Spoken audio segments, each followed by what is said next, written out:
Validation. Facts are important, but how a person feels is what affects them the most. And so what I'm saying is that validating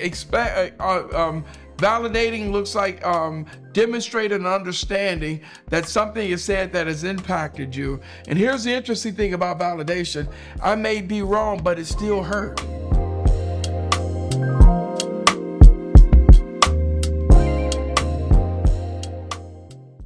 Hi, I'm Dr. Gio White, and welcome to another edition of my podcast.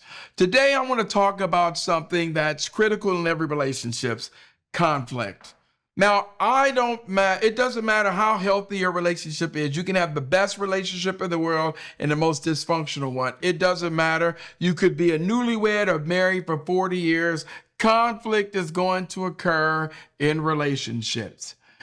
Knowing how to manage conflicts and deal with conflicts is really what's more critical than anything. And I'm going to be intentional today to talk to you all about understanding what is most important when dealing with these matters, and that's understanding de-escalation. One of my favorite scholars in marriage family therapist who does this work, Dr. Tomlin and Thompson, they cover this work around these de-escalation techniques that I embrace, and I use them in my own practice. De-escalation is really important because it matters and manages what? Conflicts or situations that show up. And it's really the de-escalation, or the need to de-escalation, is most critical when emotions get involved. Now, understand the role of emotions sometimes is connected with past history, past incidences, unresolved matters. You've heard on some of my previous conflicts at the previous podcasts that the three biggest lies that we tell ourselves is to let it ride, let it slide, and let it go. And I said that the truth is we don't let it ride, we don't let it slide, and we don't let it go. What we do is we hold it and store it and wait until another opportunity to come about. And what happens is that those unresolved matters that we put in the back burner, we bring them out and use them as tools in the area of de-escalation. So de-escalation as a technique and learning how to do it becomes absolutely critical. These recommendations, and I got 10 today, but there are others to follow. But today I'm going to talk about 10 of them that I need you all to take under consideration. So get your partner, get your spouse, get your friend, and sit down, because we're going to walk through these techniques and how and understand why they're so critical in all that we do. Now, the first one, remember I got 10. So here we go. Write them down.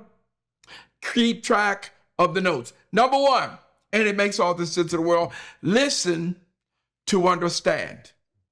Let me say that again. Learning how to listen to understand. Not listen to defend, but listen to understand.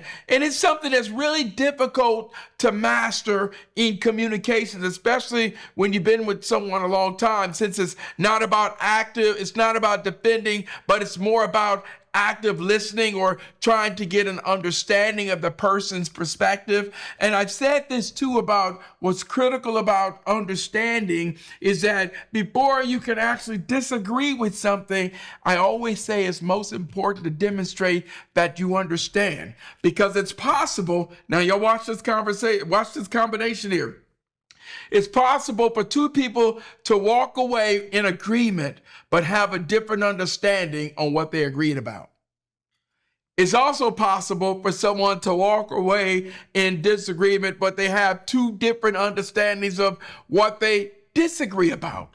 So it's important in this first step to listen to understand and to demonstrate your understanding, and more importantly, to get confirmation that you understand that person's perspective. Now, the tricky part about emotions is this: emotions will tell you to understand is to agree, and to agree is to understand. We know that because when you disagree with someone, the immediate argument is because you don't understand. And anyone who's been married, let's say more than 10 years, understand this very clearly, that it is better to have understanding than to get someone to agree with you. Healthy relationships focus on understanding among each other and not necessarily agreement. So listening to understand is number one. You got it? Do you write it down? Here comes number 2. Focus on expressing feelings and validation. Focus on expressing feelings and validation. Facts are important, but how a person feels is what affects them the most. And so what I'm saying is that validating looks like demonstrating an understanding that something is said that has impacted you. And here's the interesting thing about validation. I may be wrong, but it still hurt. So here's the analogy that I want to give you. Imagine that if I accidentally playing around with a bat and I swung and hit you with the bat and it hurt, would my apology stop it from that painful hit from that bat from hurting? Well, what if I told you that I didn't intend to hit you with the bat? Will they stop the pain? It won't. What we recognize is that when someone is hurt, validation is important because it's about acknowledging how they feel. The wrong thing to do is to say, well, I didn't mean to say that, or I didn't mean for you to feel that way. That's not validating. So I want to separate that and make sure we're very clear that in number 2, that feelings are important and validating the feelings is important as a de-escalation technique. So I'm going to emphasize with the feelings, but not with the behavior. Now think about that as a concept. Now put your shoes on because this is very important. It's possible for me to say that I understand why you're angry. I can understand and agree that whatever happened to you was wrong. And I can even say I understand how you felt about it was wrong. But what happens when I say, but how you handled it was wrong? Now, someone is hiding their emotions will turn around and say, well, you don't understand. But then this is the point that I have to take under this number 2 when I tell you to focus on expressing the feelings rather than validations, because I'm going to tell you how you handle things is often wrong. Now, here's a language that you all are familiar with. Now you see how this should feel. When I hear someone say, now you see how it feels, here's what I'm actually hearing. What I'm actually hearing is that you hurt me. But instead of me telling you that you hurt me, I do something to hurt you. And when I see that you're visibly hurt, then I'm going to reveal that I'm hurt as well. So here's the alternative for number 2 around de-escalation. Instead of covering up or hiding the fact that I'm hurt, what I'm going to tell you is that what you said was hurtful. And then I'm going to bypass doing something to hurt you to demonstrate how I'm hurt. Because here's the reality. Emotions don't care about facts. They only care about feelings. That means that it is impossible for me to actually know how you feel. I have to acknowledge it. So when I turn around and tell you, now you see how it feels, no, because those are 2 separate feelings. So this number 2 is critical of focusing on expressing how we feel and understanding why something like that is so important in what we do. Number 3, and this is really important here, because we know that emotions are a form of energy, and energy feeds off of energy. Or another way to put it, my emotions will feed off of your emotions. And this is how the escalation of an argument begins to occur. So I'm going to challenge you to do something a little different. I'm going to tell you in number 3 to be calm and collected. People with a hot temper do foolish things. Wiser people can remain calm. So we have to learn and practice this, right? Do all in your power to remain calm. I think this is something that's absolutely critical when you're trying to present things from escalating. Calmness promotes positive energy and reduces what I refer to as a negative energy. So I'm going to listen, and I'm not going to allow my emotions to feed into or become in sync with your emotions. That's the dysfunctional part that we're dealing with. So if you look at number 1, number 2, number 3, and it makes us to number 4. Y'all writing this down? Remember, I'm trying to get you to de-escalate. So, if you need to pause, go back and capture the other 3, go ahead and do it. I'm telling you something right now that's going to improve the relationship and how you communicate. And do this. I'm at number 4, but before I do this, here's what I want you to do. Sit down with your partner and say to your partner, if you don't like the way you all communicate in your relationship in general, and especially when you all are in disagreement, I think the most beautiful thing that you can do in one of the major steps on improving a relationship is to say, I don't like the way we communicate with each other. I don't like the way, baby, I don't like the way we disagree with each other, and I want to improve it. So, baby, let's do this. Dr. White has a podcast, and he's talking about these de-escalation techniques. Sweetheart, I really think we need to sit down and look at these techniques that Dr. White's talking about. Do that, because that's going to get you to number 4. Number 4 is about communicating wisely, right? So now I'm dropping, as the young people say, I'm dropping a little science here, right? Words are powerful. They can diffuse conflicting situations. So be careful when you use your words that can be interpreted as aggressive or disrespectful. You know that by the way someone responds to what you say. And I'm going to tell you that oftentimes, and there's a big difference between what someone says and what they hear. You got that? I know what you said, but let me tell you what I heard. There's also a big difference between what you say and what you are saying. Let me give you an example. Remember when your mama told you the next time you come in this house after 1 o'clock, it's going after 10 o'clock, that's your behind? Well, you know what your mama said. And if you operated off of what she said, then you would interpret that to mean, oh, I got one more time to come in after 10. But you know what she was saying? She was saying that that's the last time you're going to come in this house that late. So learning how to listen and to communicate wisely means understanding what they say and what they're saying, being cognizant of what you say and possibly what they heard by focusing how they respond to your statement. Number 5, ask questions. Questions clarify and probe for more information. Questions shift people from a negative emotional state to a more positive one. And here's the thing, you can't turn up if you have to pause and answer some questions. Now, this is a very tricky thing because I'm going to tell you, turned up people like to turn people up. But if you can't move towards your turn up because you got to pause and ask clarifying questions, that becomes a very powerful, and I'm going to tell you, it's a really good de-escalation technique. So take that under consideration. Number 6, we're almost there, but I'm giving them to you. Write them down, try them, process them, get some feedback. And you all, and I'm just going to pause. And if you try these techniques, and then leave a comment because I really am curious about how these things work. Number 6, uncover common ground. When someone is being hostile toward you, they often expect you to be defensive. So the last thing someone expects is for you to be defensive, is to you to have common ground, for you to use a type of reverse psychology that finds something in their statement that you agree about. People who are prepared to turn up, the last thing they're going to expect in that moment is for you to turn around and go, you know what? Now I think about it, I agree with you. You're right. Let me tell you what happens. Their emotions are high and you leave them up there because you didn't all of a sudden agree. And now they almost don't know what to say because you'd have found the common ground and you'd agree with them. It's very powerful.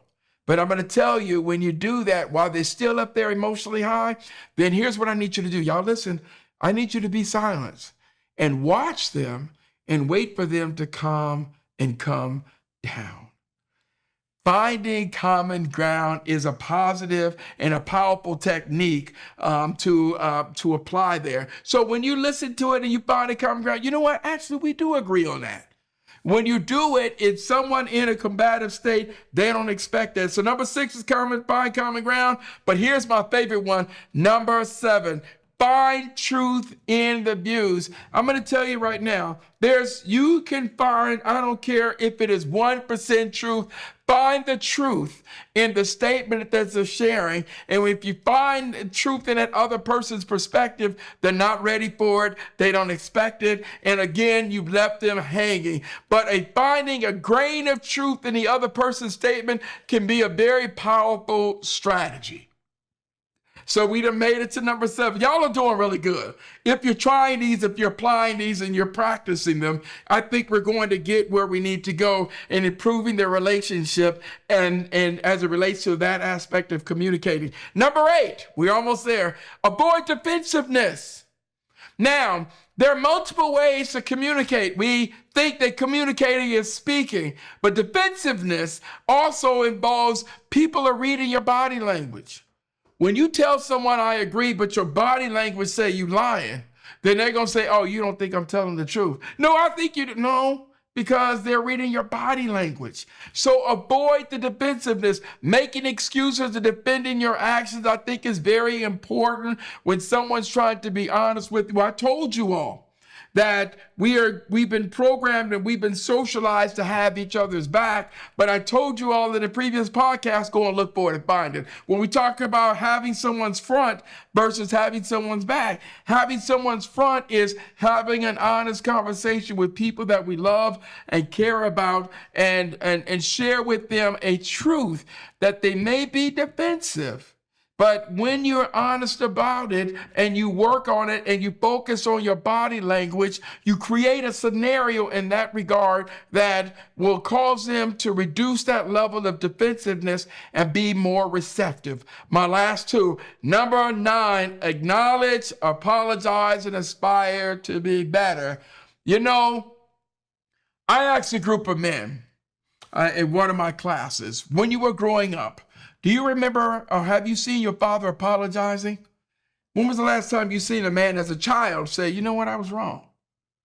I'm going to tell you, we learn how to be wrong in society. We see it on TV or we've watched other people do it. And I have said there's a right way to be wrong and a wrong way to be wrong. But if there's no one to model that behavior, it becomes problematic. But when I tell you that criticism hurt, and when you agree with someone, they are able to hear you. So if I tell you, you know what I did was wrong, how I handled that was wrong. Again, now their emotions are way up high because they're expecting you to bend. But when you acknowledge that you were wrong, remember that 1%, that 2%, that 3%, when you acknowledge that you were wrong, it's going to bring someone down. These are some very powerful techniques. The last one I'm going to tell you at this point is that it's important to be non-judgmental and to find compassion, right? I need you all to understand that that sometimes you're communicating with people who are going through some things, who are having some issues, and you're just a target, or you're going through some things and you decide to take it out on someone else. I'm going to tell you to be compassionate. Some people don't communicate as well as you do, and you may not communicate as well as others.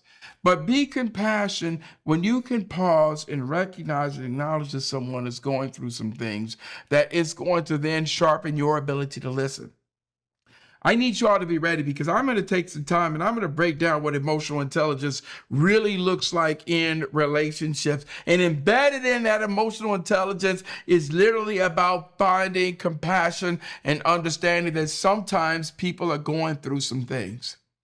So these 10 steps that I gave you are critical, right? This is one-third of what I'm telling you in the de-escalation techniques that I need you all to employ in your relationships. These things are critical. Rebuilding and strengthening families begins with you, and it begins with a conscious decision to do some things differently and better. But here's what I need you to do. Sit down with your partner. Sit down with your family members. Sit down, watch this podcast, have a conversation, and say, let's be intentional about applying these 10 techniques that I shared with you on reducing our conflict so we can learn to listen better, so that we can learn to understand better, and most importantly, so that we can learn to love better. I'm Dr. G.O. White, and this is my truth.